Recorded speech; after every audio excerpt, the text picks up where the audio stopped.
हे घे ना गेली का खोरं घे बरं इकडे.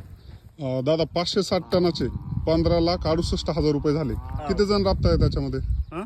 किती जण कष्ट करताय त्याच्यात? म्हणजे फॅमिली म्हणल्यावर 8 जण आहेत आम्ही. 8 जण त्याच्यामध्ये राबताय, लेडीज बिन. जेंट्स बी. किती तास ड्युटी असते तुमची?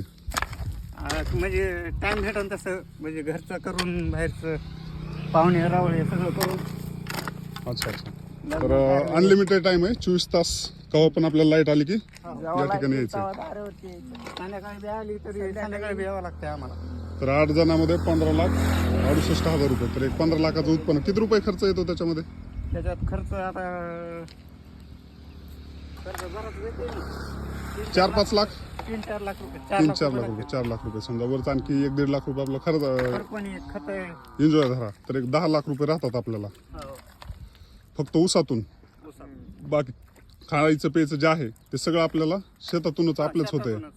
बाकी मीठ मिरची वगैरे फक्त आपल्याला किराणामध्ये ते पण मीठ वगैरे ज्या काही हळद वगैरे ह्या गोष्टी आहेत त्या घ्यायच्यात. बाकी सगळं आपलं घरचं आहे. 10 लाख आपली सेव्हिंग आहे. खूप छान.